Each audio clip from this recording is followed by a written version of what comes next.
The Harbor Club was exactly the kind of restaurant my sister Isabella would choose for her engagement party. Elegant, expensive, and designed to impress. Crystal chandeliers cast a warm glow over tables draped in crisp white linens, and the view of the city skyline through floor-to-ceiling windows was nothing short of spectacular. I sat at the far end of the long table, nursing a glass of wine and trying to blend into the background. 22 family members and close friends had gathered to celebrate Isabella's engagement to Trevor, our investment banker she'd been dating for 8 months. The conversation flowed around me like I wasn't even there. "Trevor's taking me to the Maldives for our honeymoon," Isabella gushed to our cousin Sarah. 3 weeks at that resort where celebrities stay. It costs more per night than most people make in a month. "How exciting," Sarah responded. "And the wedding venue you chose is absolutely perfect. The Grandview estate is so exclusive. Only the best," Isabella said with a satisfied smile. "We're inviting 300 guests, and the reception alone is costing us $150,000. But Trevor says we only get married once, so we might as well do it right." I took another sip of wine and tried to ignore the familiar sting of being overlooked. Isabella had always been the golden child, beautiful, successful, and somehow effortlessly good at getting everyone's attention. As kids, she was the one who got the lead in school plays while I worked backstage with the lighting crew. In high school, she was prom queen while I was in the computer lab building websites for local businesses. Now, at 26, she was a successful real estate agent driving a BMW and living in a downtown condo. I was 29, drove a modest sedan, and lived in a small apartment across town. At least that's what my family believed.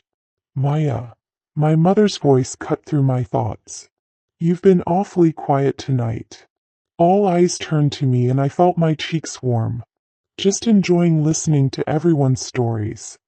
"Speaking of stories," Isabella said, her voice taking on that particular edge I knew so well, "I have an announcement to make." She stood up, wine glass in hand, and waited for the table to quiet down. "First, I want to thank everyone for being here tonight. Trevor and I are so grateful to be surrounded by the people we love most." There was a murmur of appreciation around the table. "But I also want to address something that's been weighing on my heart," Isabella continued, her voice growing more serious. "Family loyalty is incredibly important to me, and I believe that the people in our lives should either support us or step aside." I felt a chill run down my spine. Where was this going? Unfortunately, not everyone at this table has been supportive of my relationship with Trevor or my success in general. Some people seem more interested in bringing others down than lifting them up. She looked directly at me. "Maya, I've tried to be patient with your attitude, but I can't ignore it anymore. The snide comments, the lack of enthusiasm for my achievements, the way you always seem to find fault with my choices." My mouth fell open. "Isabella, what are you talking about?" "Don't play innocent," she said coldly. "You've been jealous of me our entire lives, and it's gotten worse since I got engaged. You can barely manage to congratulate me, and when you do, it feels forced and fake." The entire table was staring at us now. I felt my face burning with embarrassment and confusion. "I never said anything negative about your engagement," I protested. "It's not what you say, it's what you don't say. It's your attitude, your energy. You bring negativity wherever you go." "Isabella, that's not fair," our Aunt Linda said gently. "No, Aunt Linda, I need to say this." Isabella's voice was getting louder. "I've worked hard for everything I have. My career, my relationship, my success. And I won't have someone in my life who can't be happy for me." She looked around the table, then back at me. "So I'm making this official. Maya, you're not family anymore. You're not welcome at my wedding, and after tonight, I don't want you in my life." The silence that followed was deafening. I could hear my own heartbeat, could feel every eye in the restaurant staring at our table. "Isabella," my father said quietly. Don't you think you're being a bit harsh? No, Dad. I'm being honest. Maya has never supported me, never celebrated my success, never been the sister I needed. So as far as I'm concerned, she's not my sister anymore. I sat there in stunned silence, trying to process what had just happened. My own sister had just disowned me in front of our entire family, accusing me of jealousy and negativity I wasn't even aware I'd been displaying. I think maybe you've had too much wine, I said quietly. Don't patronize me, Isabella snapped. This has nothing to do with wine and everything to do with the truth. You're jealous because your life isn't working out the way you wanted, and you take it out on me. My life is working out fine, I said, though my voice sounded weak even to my own ears. Really? You're 29, single, living in that tiny apartment, driving that embarrassing car. You work at some computer job that none of us understand, making what, 40,000 a year? And you wonder why I don't want your negativity in my life. The cruelty of her words hit me like a physical blow. Around the table, I could see family members looking uncomfortable, but no one spoke up to defend me. Isabella, please, my mother said. Maya is your sister. Not anymore, she's not. That's when the waiter appeared at Isabella's shoulder, holding a leather folder. Excuse me, he said politely, but I have your check. The total comes to $3,847. Isabella turned to Trevor with a confident smile. Honey, would you take care of this? Trevor pulled out his wallet and handed over a black credit card. The waiter disappeared for a few minutes, then returned with an apologetic expression. I'm sorry, sir, but this card was declined. Trevor's face went red. That's impossible. Try it again. The waiter nodded and disappeared once more. When he returned, his expression was even more apologetic. I'm sorry, but it was declined again. Do you have another card? Trevor fumbled through his wallet and produced another card. Try this one. Same result. Maybe there's something wrong with your machine, Isabella said, her voice tight with embarrassment. I don't think so, ma'am. We've processed several other payments tonight without any issues. Trevor tried a third card. Declined. Dad, could you help us out? Isabella asked, turning to our father with a strained smile. Dad handed over his card. Declined. What is happening? Isabella's voice was rising with panic. Let me try, our Aunt Linda offered. Her card was declined too. One by one, every adult at the table tried to pay the bill. Every single card was declined. The waiter stood there patiently, but I could see other restaurant staff starting to watch our table with concern. There must be a problem with your credit card system, Trevor said, his voice defensive. Sir, as I mentioned, we've processed other payments tonight without any issues. Perhaps you could call your bank. The humiliation on Isabella's face was painful to watch, even after what she'd just put me through. Her perfect engagement party was turning into a nightmare, and everyone at the table was witnessing her fiancé's financial embarrassment. That's when I quietly reached into my purse and pulled out my wallet. Excuse me, I said to the waiter, holding out a black card. Try this. The waiter took my card and looked at it closely. His entire demeanor changed. Ms. Morgan, he said, his voice suddenly filled with respect. I'll process this right away. And please let me get the owner. He'll want to thank you personally for dining with us tonight. The table went silent again, but this time it was a different kind of silence. Everyone was staring at my card. Not just any black card, but the kind of black card that had no spending limit and required a net worth well into the millions to obtain. The waiter returned within minutes, this time accompanied by a distinguished man in an expensive suit. Ms. Morgan, the owner said, extending his hand to me, what an honor to have you dining with us tonight. I'm James Whitmore, the owner of the Harbor Club. He turned to address the entire table. I hope you all realize what a privilege it is to dine with Ms. Morgan.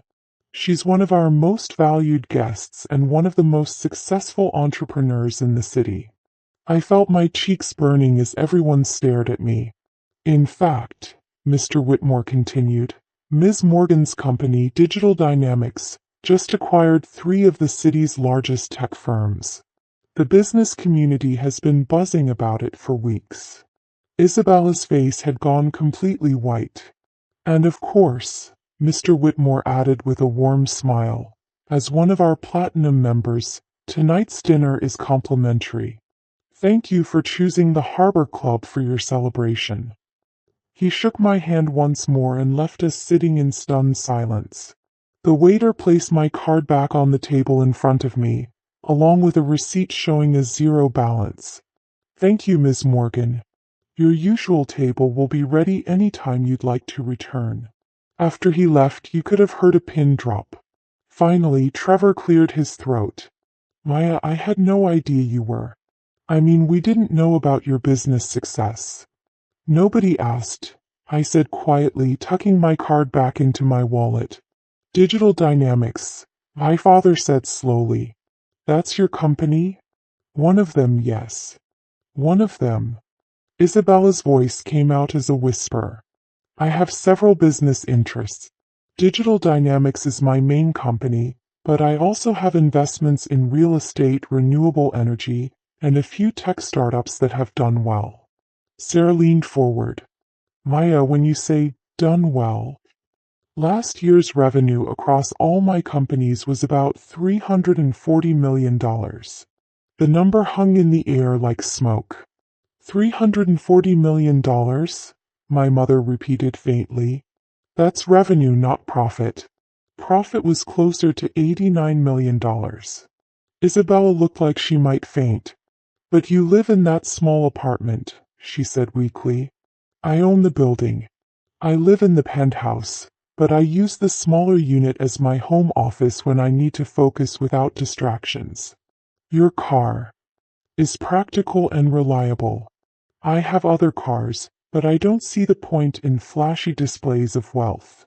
Trevor was staring at me like I was a completely different person. Maya, the tech community has been talking about the Digital Dynamics acquisitions for months. You're a major player in the industry. I try to keep a low profile.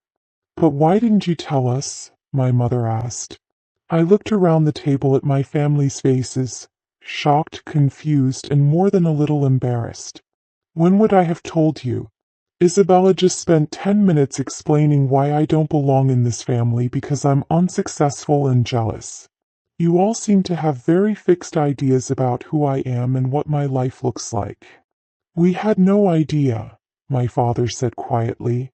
That's because you never asked. You saw the modest apartment and the practical car and assumed you knew everything about my situation. Isabella finally found her voice. Maya, I'm so sorry. I had no idea about your business success. I feel terrible about what I said. You feel terrible because you found out I have money, or because you realize you hurt your sister? She opened her mouth, then closed it again. Because if you only feel bad now that you know I'm wealthy, then you've just proven everything you accused me of. You've shown that your love is conditional on success and status. That's not true, she protested.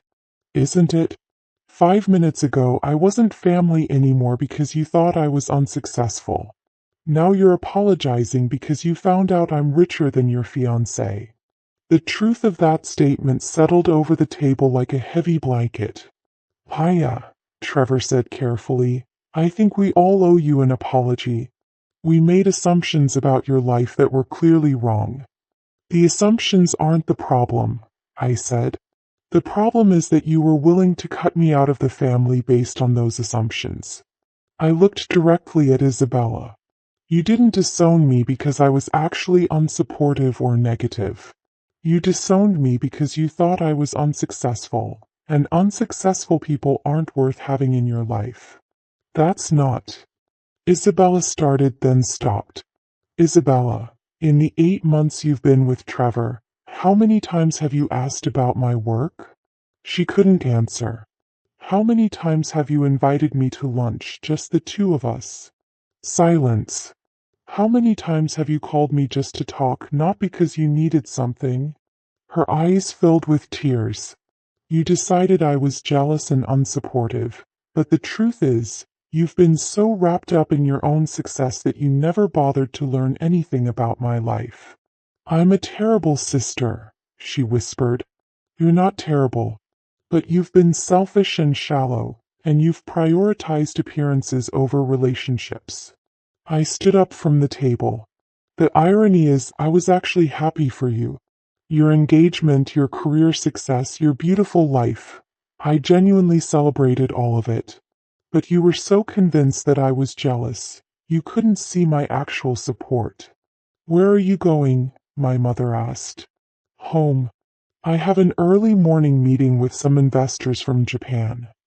Maya, please don't leave like this, Isabella said, standing up as well. I'm sorry. I'm so sorry. I know you are. But you're sorry because you're embarrassed, not because you understand what you did wrong. Then help me understand. I paused, considering whether this was worth the effort. Isabella, you spent years building an image of me as the unsuccessful sister.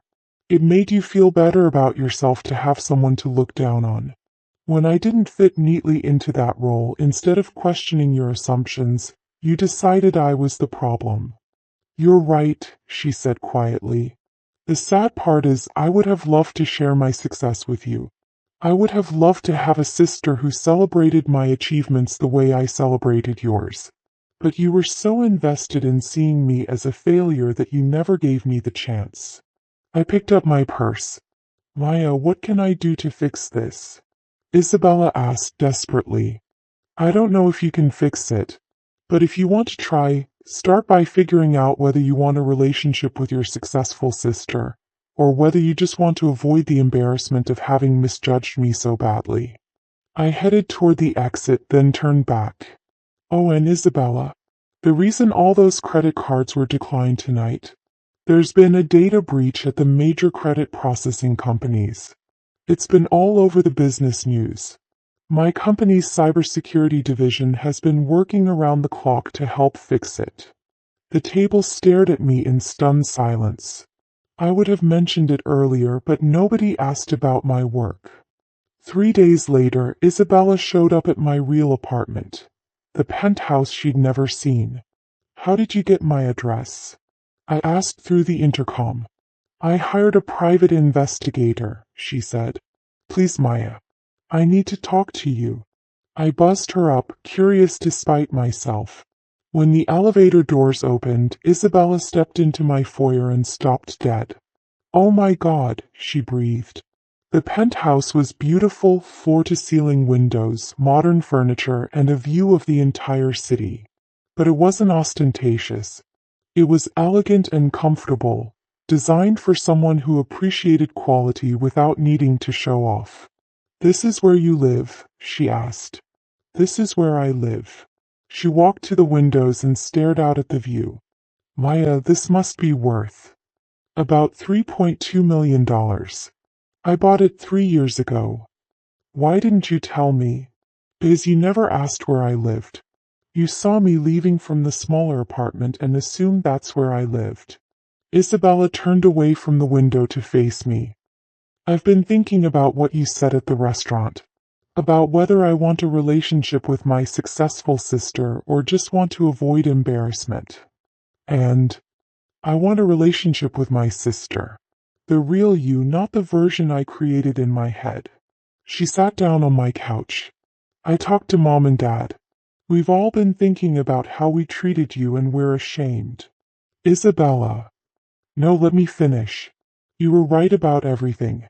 I was so busy building my own success that I never bothered to learn about yours. And worse than that, I think I unconsciously needed you to be unsuccessful so I could feel better about myself. I sat down across from her. I've been asking myself why I was so quick to believe you were jealous, she continued. And I realized it's because I was jealous of you. Jealous of me? Why? Because you've always been genuinely happy for other people's success. Even mine. You never needed to put others down to feel good about yourself. That's a quality I've never had, and I think I resented you for it. I felt my anger starting to soften. Also, Isabella said with a small smile, I called Trevor off the engagement. What? Why? Because when I told him I wanted to apologize to you and rebuild our relationship, he said I was overreacting. He said you were probably just lucky with some tech investments and I shouldn't feel bad about putting you in your place. I winced. Yeah. Turns out my fiancé is exactly the kind of shallow, status-obsessed person I was becoming. I realized that if I stayed with him, I'd never become the person I want to be.